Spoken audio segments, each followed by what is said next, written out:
How to build a toy model? Building models is a fun hobby that requires lots of time and patience. It is a rewarding experience, with a cool model to show off at the end. There is a trick to building models correctly, however. The included instructions can only teach you so much, but with more guidance and additional information, you can create a truly impressive model. Read through the instructions. Chances are, you'll see a bunch of boxes, like in a comic strip, with illustrations inside them. Each of these boxes refers to a part that you have to build first, using smaller pieces. Once you assemble all of the parts, you can put them together to complete the model. Take note of the numbers next to the illustrations. These numbers will appear on the plastic frame that the pieces are attached to. It would be a good idea to check your kit and make sure that all of the pieces are present. If you're missing a part, return the model and get a new one. Pay attention to the painting process. In most cases, you'll have to paint the model first, but sometimes. Clean the parts with soapy water while they are still attached to the frame. Fill a plastic tub with warm water, and then stir in a pump of dish soap. Dunk the frames into the water, and then lift them out. Rinse them with fresh water, and then set them aside to dry. Alternatively, pat the parts dry with a lint-free cloth. This step is important because it will remove any dirt or oils that may prevent the paint from sticking. If you already assembled your model, you can wipe it down with a damp cloth and choose your lightest color, then stir the paint for 1 minute. Decide what colors you want to paint your model, then buy the paints from the modeling section of a craft store. Choose the lightest color, open it, and stir it with a toothpick or skewer for 1 minute. Use actual model paint. It comes in tiny bottles. Apply thin coats of paint using overlapping strokes. Make all of the strokes go in the same direction. Apply a single, thin coat of paint dry. Don't worry if you can still see the plastic under it. For best results, use small, natural hair paint brushes in sizes 0, 2, and 4. Consider practicing on a spare piece of plastic. The frame that the parts were attached to is a great choice. Don't apply thick coats of paint, and don't go over areas that are still wet. Let the first coat dry, then apply more thin coats. How many coats you end up doing depends on how light the paint color is. Lighter paints need more coats than darker ones. Once you have applied all of the lighter colors, you can move on to the darker ones. If you have metallic paint, use a separate brush, even if you cleaned the brush well. Let the paint dry for 1 day. This is especially important if you are painting parts before assembling them. Otherwise, the paint might peel. It would be a good idea to check the paints themselves for more specific dry. Trimming and assembling the parts. Find the pieces for the first part that you have to build. Open up your instructions, and find the first box with the first part. Note the numbers on the illustration, and then find the pieces on the frame with the same numbers. Your model kit may have multiple frames. Cut the pieces off with clippers or a craft blade.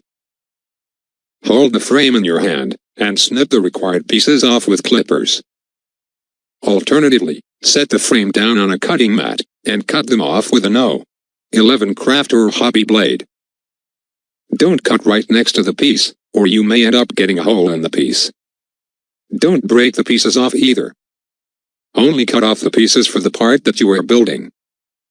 Don't cut the other pieces off just yet. Smooth the spurs down with a craft blade or file. When you cut the pieces off, you might end up with little stubs.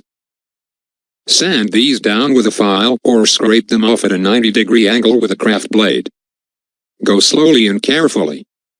If you painted the parts, the sanding will remove some of that paint. Touch up the bare areas using a small brush. If your part has seams on it, you can sand them down with a small file, or you can scrape them off. Dry fit the parts, then adjust them if needed. Take the first 2 pieces that you need to glue together, and place them together. If they fit, you can move on.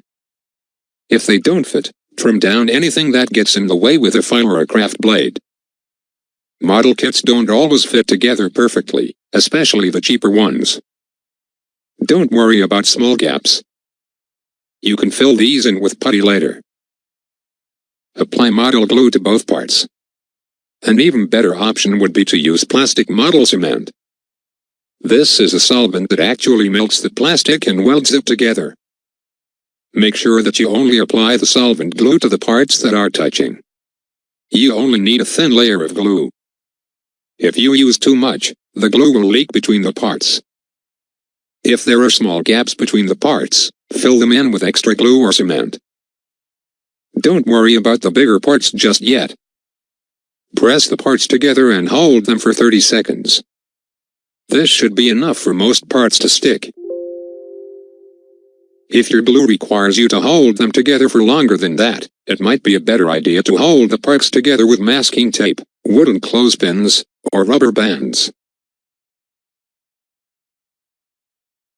Let the piece dry completely. How long this takes depends on the type of glue that you are using. Most glues will have at least 2 drying times, a handling time and a curing time. The handling time is usually 15 to 30 minutes, while the curing time is typically several hours.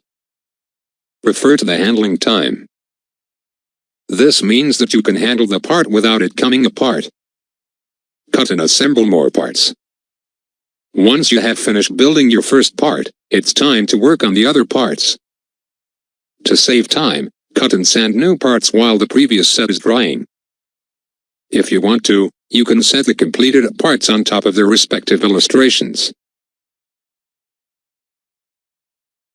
Finishing the model. Fill in the gaps or sand off the excess glue. Remove any tape, clothespins, or rubber bands first. Sand excess glue off with a file or a craft blade. Fill in any remaining gaps with modeling or epoxy putty. Use a mini metal spatula to smooth the putty down. Wait until the putty cures before moving on. If the putty still is not smooth, you can sand it down with a file. If you painted your model previously, you will need to paint over the putty so that it blends in. Assemble the parts to complete your model. Take out the instructions that came with your kit. Read through the instructions once more, and then glue the individual parts together to build the model. Remember to apply the glue or cement to both parts before pressing them together. You may have to do this in several stages by completing smaller parts first, then assembling them into larger parts. Wait for the glue to dry and cure. How long this takes depends on the product that you are using, so read the instructions label carefully. Most model glues and cements will have 2 drying times, a handling time and a curing time. In this case, you should refer to the curing time. If you handle your model before the glue or cement is done curing, the model may fall apart. Paint the model, if needed, or make any touch-ups. If you didn't paint your model earlier, now is the time to do so. If you already painted your model, inspect it carefully and note any areas with chipped or scratched paint. Fill these areas in using a small brush and matching paint. Allow the paint to dry completely before moving on. Apply any decals, if needed. How you do this depends on the brand that you are using, so read the instructions carefully. In most cases, you'll need to dip the decal in water, and then set it aside for 20 seconds. After that, you'll slide the decal off with tweezers, and place it onto the model. Trim the decals down with scissors before you begin. This will make them easier to work with and reduce seams and borders.